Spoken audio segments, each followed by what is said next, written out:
नमस्कार। हस्तक्षेप में आपका स्वागत है। मैं हूं अमलेंदु। कल टीवी लाइव पर एक गंभीर परिचर्चा का आयोजन किया गया, जिसमें देश की राजनीति में हो रही उठापटक का विश्लेषण वरिष्ठ पत्रकारों द्वारा किया गया। इस परिचर्चा में मैंने भी हिस्सा लिया। आइए देखते हैं इस परिचर्चा के कुछ प्रमुख अंश। साभार। आपका जो पहला सवाल है वो ममता बनर्जी को लेकर है। ममता बनर्जी बहुत डरी हुई है। वो इसलिए डरी हुई है, 3 कारणों से डरी हुई है। पहला कारण तो यह है कि अभी ईडी ने वो प्रेशर नहीं बनाया है जो हेमंत सोरेन और अरविंद केजरीवाल पर बनाया है। इसके बाद उनका नंबर है, अभिषेक बनर्जी का नंबर है, और वो उसको लेकर काफी, अभिषेक बनर्जी उनकी पत्नी ममता के कई मंत्री जेल में हैं। सबसे बड़ा कारण तो ये कि अगर अभिषेक के खिलाफ कार्रवाई होती है तो पूरी तृणमूल कांग्रेस हिल जाएगी और ममता बनर्जी संभाल नहीं पाएंगे, क्योंकि जो वर्तमान में ढांचा है वो डायमंड हार्बर के सांसद ने खड़ा किया है।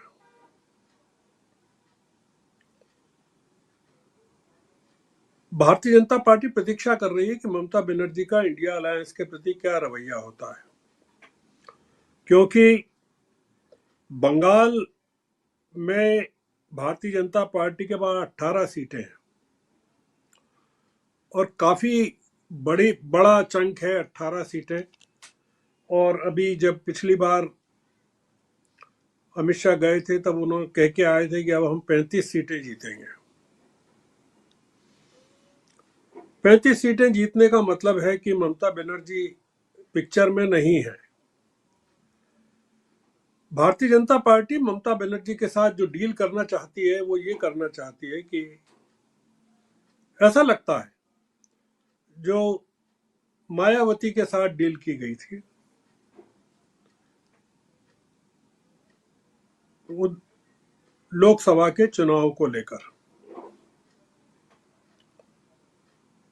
2026 में चुनाव है विधानसभा के, और 2021 में जो चुनाव हुए थे उसमें 30% जो मुस्लिम वोट है वो बीजेपी के साथ नहीं गया था, वो ममता के साथ गया था, काफी ममता के साथ गया था, क्योंकि उस समय कांग्रेस का वहां कोई जोर नहीं था, सीपीएम का जोर नहीं था, और जो अलायंस इन्होंने मुस्लिम ऑर्गेनाइजेशन के साथ किया था उसकी क्रेडिबिलिटी नहीं थी। ममता बनर्जी 2 चीजों से डरी हुई है। एक तो जो पूरा मुस्लिम वोट बैंक है वो हाथ से जाता हुआ दिख रहा है, और बंगाल में जो उत्तर का बंगाल का इलाका है जहां की 10 सीटों को राहुल गांधी ने कवर किया है, उसमें 10 सीटों में ये भी है, मुर्शिदाबाद भी है, मालदा भी है, ये इलाका भी छूटता हुआ दिख रहा है। हमको मान के चलना चाहिए कि ममता बनर्जी इंडिया अलायंस के साथ नहीं आएंगी, और वो इंडिया अलायंस से अलग होने का बहाना ढूंढ रही है, और राहुल गांधी और जयराम रमेश उनको बहाना नहीं दे रहे, रिटेलिएट नहीं कर रहे हैं उनके बयानों पर। वो प्रतीक्षा कर रहे हैं कि ममता बनर्जी खुद घोषणा कर दे, क्योंकि खुद घोषणा करेगी ममता बनर्जी तो उसका इम्पैक्ट बंगाल में बहुत ही नेगेटिव होने वाला है।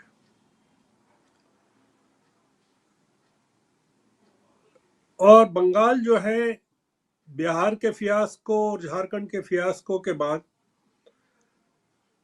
भारतीय जनता पार्टी के लिए बहुत महत्वपूर्ण जगह हो गई है। बिहार का पूरा प्रयोग जो है भारतीय जनता पार्टी का फेल हो गया है। नीतीश के स्वार्थ के लिए बीजेपी के साथ जुड़े हैं और उसका नुकसान उनको तो उठाना पड़ेगा ही, बीजेपी को भी उठाना पड़ेगा। बिहार में राहुल गांधी की यात्रा को लेकर दो तरह की चीजें कही जा रही है। प्रशांत किशोर ने इंडियन एक्सप्रेस के साथ जो अभी इंटरव्यू में कहा, क्योंकि प्रशांत किशोर जो इस समय पूरी तरह से ममता बनर्जी के सलाहकार बने हुए हैं और वो डबल गेम खेल रहे हैं। वो बिहार में अपने लिए जमीन बना रहे हैं और कांग्रेस के लिए जमीन खत्म करना चाहते हैं बंगाल में। ममता के सलाहकार हैं वो भी। तो राहुल गांधी की ये जो यात्रा, जो प्रशांत किशोर ने कहा इंटरव्यू में कि ये गलत टाइम पर राहुल गांधी ने यात्रा की है, जब लड़ाई चल रही हो तब आप हेडक्वार्टर कैसे छोड़ सकते हैं। राहुल गांधी अगर ये यात्रा नहीं करते तो उनको हकीकत पता ही नहीं चलती, न असम की हकीकत पता चलती, न बंगाल की चलती, न बिहार की चलती, न झारखंड की चलती, न उत्तर प्रदेश की चलती और न महाराष्ट्र की चलती। ये बीजेपी का खास एरिया है, खास इलाका है जहां से बीजेपी को ऑक्सीजन मिलती है,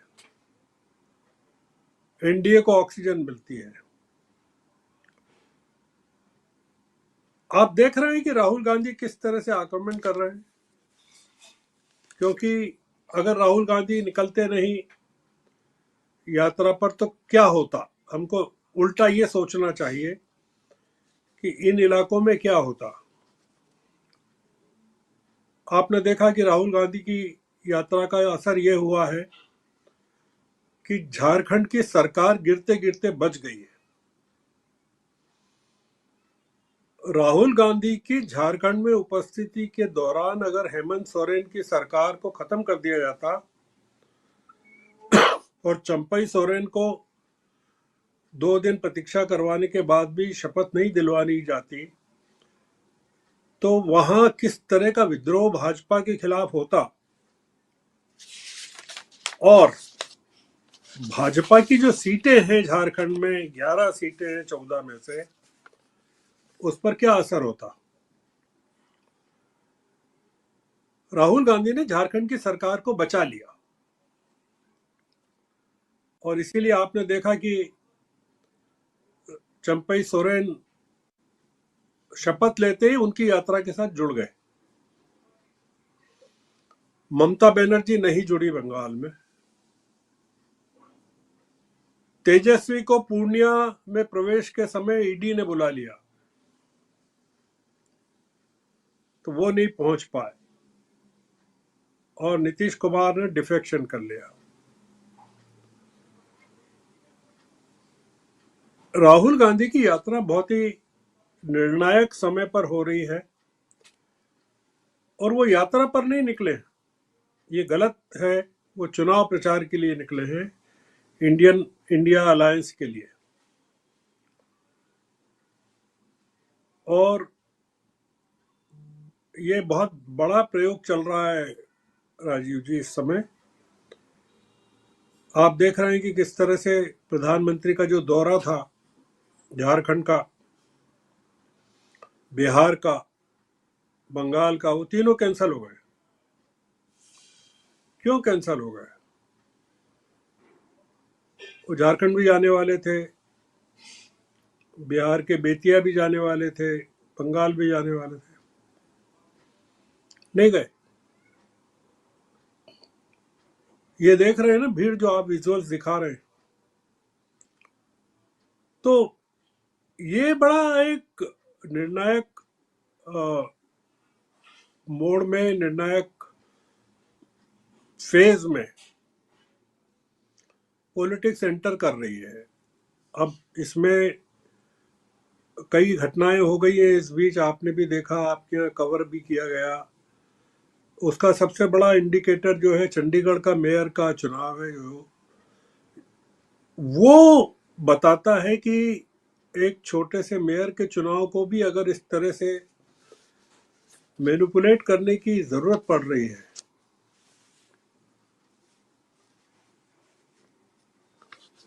अभी विदिशा में कुछ लोकल इलेक्शंस के रिजल्ट्स आ रहे हैं मध्य प्रदेश में, आप पता करिए, कांग्रेस ने स्वीप किया है वहां।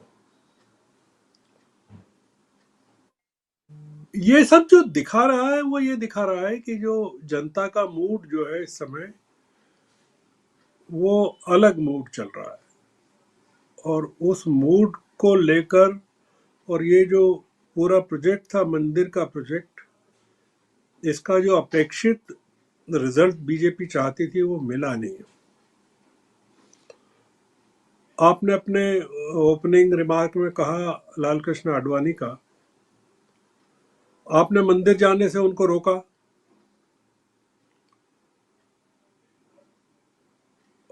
आप जब से आए हैं प्रधानमंत्री सत्ता में, मोदी सत्ता में,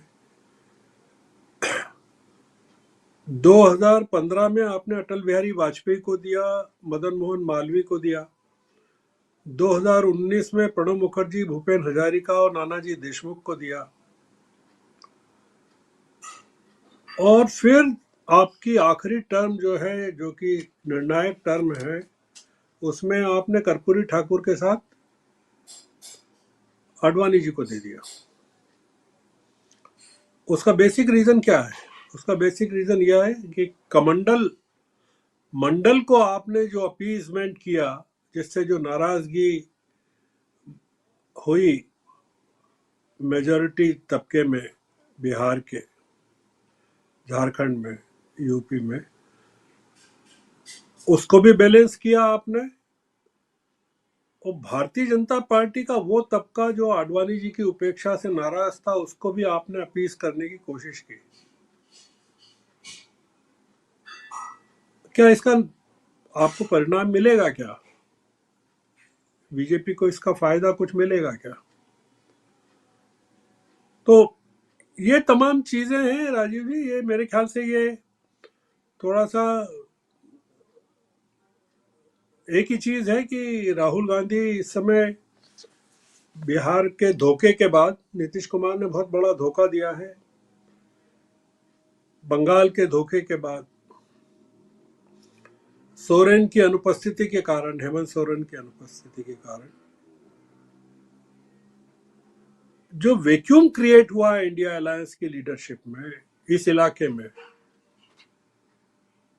बंगाल में ममता का धोखा, नीतीश, हेमंत सोरेन की अनुपस्थिति, उड़ीसा में कोई नवीन पटनायक तो साथ आएंगे नहीं उनके, छत्तीसगढ़ में कांग्रेस की हुकूमत नहीं है, उत्तर प्रदेश में देखना होगा कि अखिलेश यादव का जो बर्ताव है और आरएलडी का जो बर्ताव है वो किस तरह का होता है, एग्रीमेंट होता है कि नहीं सीटों को लेकर। उन्होंने जो 11 सीटें दी हैं वो फाइनल होती है कि उसके आगे कोई बात होती है। इसलिए ये राहुल गांधी की यात्रा बहुत इंपॉर्टेंट है। ममता बनर्जी कह रही है कि 40 सीटें भी नहीं मिलेंगी कांग्रेस को।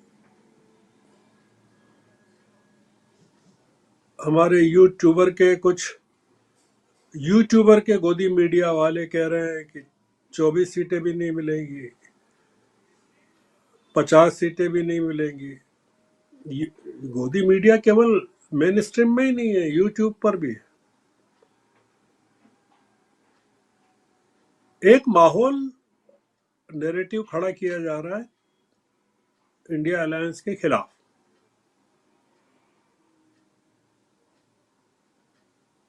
और वो लड़ाई राहुल गांधी मीडिया से भी लड़ रहे हैं, इंडिया अलायंस के अंदर भी लड़ रहे हैं, बीजेपी से भी लड़ रहे हैं। लड़ाई मुश्किल है काफी, मेरा ऐसा मानना है, काफी कठिन है, और उसमें देश की जनता का बड़ा रोल रहेगा राजीव जी कि वो, क्योंकि अगर आपके पास सीटें नहीं है देश में जीतने के लिए, और फिर भी आप दावा कर रहे हैं 407 सीटें, 400 सीटें। तो इसका मतलब है कि कोई चंडीगढ़ आपके दिमाग में है। तो वो चंडीगढ़, अगर देशव्यापी चंडीगढ़ होना है और चंडीगढ़ को राष्ट्रव्यापी बनाना है, तो फिर लड़ाई जो है चुनाव के बाद शुरू होगी, ऐसा मेरा मानना है। बिल्कुल, लड़ाई चुनाव के बाद शुरू होगी, लेकिन क्या ये चुनाव की घोषणा के बाद या पूरे चुनाव के बाद, गर साहब, चुनाव की घोषणा के बाद या चुनाव संपन्न होने के बाद? चुनाव के समापन के बाद होगी। जी, बिल्कुल बिल्कुल सही कह रहे हैं, समापन के बाद। और सबसे बड़ी बात कि अगर ममता बनर्जी 40 सीटें सपोज जीत के आ भी जाती हैं तो वो बीजेपी का कितना नुकसान करेंगे। और लेकिन बकौल ममता बनर्जी जो कह रही हैं कि राजीव जी, मोदी जी ने अपने पत्ते अभी नहीं खोले हैं। मोदी जी अपने पत्ते कभी पूरी तरह खोलते ही नहीं है। वो वक्त आने पर वक्त के हिसाब से पत्ते चलते हैं। जैसे आपने देखा, उन्होंने कर्पूरी जी के साथ आडवाणी जी को नहीं दिया, उन्होंने कर्पूरी जी के बाद देर से दिया उन्होंने आडवाणी जी को, और काफी टाइमिंग के साथ दिया उन्होंने आडवाणी जी को।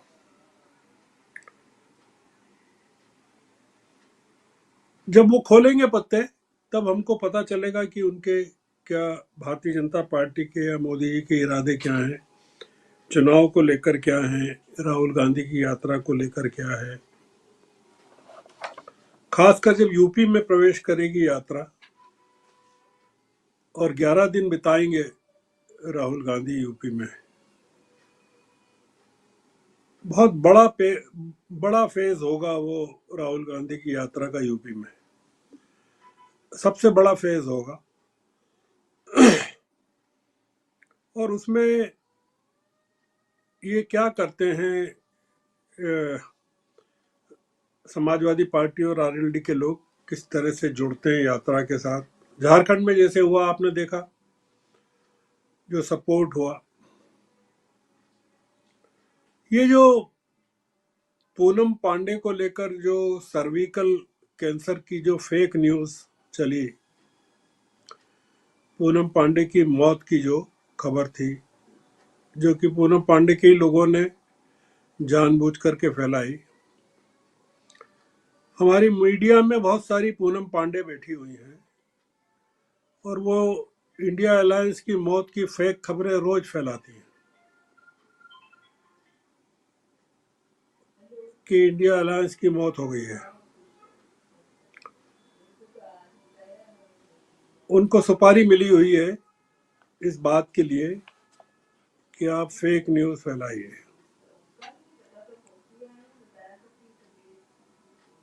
आप देखिए, गौर कीजिए कि पंजाब के गवर्नर ने इस समय इस्तीफा क्यों दिया। बनवारी लाल पुरोहित पत्रकार हैं बेसिकली, अगर आप उनका देखें। और क्या पंजाब में वो ठीक से सरकार की मंशा के अनुसार काम नहीं कर रहे थे? हमको अब झारखंड के बाद पंजाब पर नजर रखना चाहिए कि क्या अगला हमला पंजाब पर होने वाला है। आपने पूछा, इसलिए बता रहा हूं कि क्या मोदी जी ने या बीजेपी ने अपने सारे पत्ते खोल दिए। ये सरकार जिस संकट में है वो, उसमें राजीव जी अभी राहुल गांधी का काम काफी बढ़ गया है। देखिए, जैसे जैसे सरकार का संकट बढ़ेगा वैसे वैसे राहुल गांधी का काम बढ़ेगा। ऐसा नहीं है, उल्टा नहीं है कि जैसे जैसे संकट बढ़ेगा वैसे इंडिया अलायंस का काम कम होते जाएगा। ये एक जो चुनाव है, जो इन्होंने कहा भुवनेश्वर में आडवाणी जी ने कि ये चुनाव आखिरी चुनाव होगा अगर मोदी जी जीत गए तो, या बीजेपी जीत गई तो, उसके बाद रूस जैसी व्यवस्था हो जाएगी भारत में, पुतिन जैसी व्यवस्था हो जाएगी। इस चीज को ममता नहीं समझ रही है, इस चीज को इंडिया अलायंस के सारे घटक, अरविंद केजरीवाल नहीं समझ रहे हैं, पंजाब के मुख्यमंत्री नहीं समझ रहे हैं। अगर ये राहुल गांधी की यात्रा का मर्म इसी में है कि इंडिया अलायंस के जो पार्टनर्स हैं वो मिलकर काम करें, और ये जो यात्रा है ये जब खत्म होगी, आप पाएंगे 12-13 मार्च को जब भी बॉम्बे में खत्म होगी, उस तब तक इंडिया अलायंस का पूरा शेप सामने आ जाएगा कि अब क्या, किस जगह इंडिया अलायंस खड़ा हुआ है और कितनी सीटें एनडीए जीत सकता है या नहीं जीत सकता, और चुनाव की स्थिति क्या होगी। अभी मोदी जी ने अपने पत्ते पूरे खोले नहीं है राजीव जी, और अभी इस समय राहुल गांधी को 2-3 राज्य और निपटाना पड़ेंगे, उसके बाद बीजेपी अपने असली स्वरूप में सामने आएगी। और हो सकता है कि यूपी में जब ये पहुंचे तब शायद सामने आए, ऐसा मेरा मानना। आपके पास टाइम नहीं है इसलिए मैं अपनी बात यही खत्म कर रहा हूँ। इंपॉर्टेंट बात आप कह रहे हैं, हो सकता है कि यूपी में जब ये यात्रा पहुंचे, क्योंकि 11 दिन का जो सफर है। आशा है ये वीडियो आपको पसंद आया होगा। इसको ज़्यादा से ज़्यादा शेयर करें, लाइक करें, सब्सक्राइब करें चैनल को, फेसबुक पेज को फॉलो करें और ज़्यादा से ज़्यादा इसको सब्सक्राइब करें।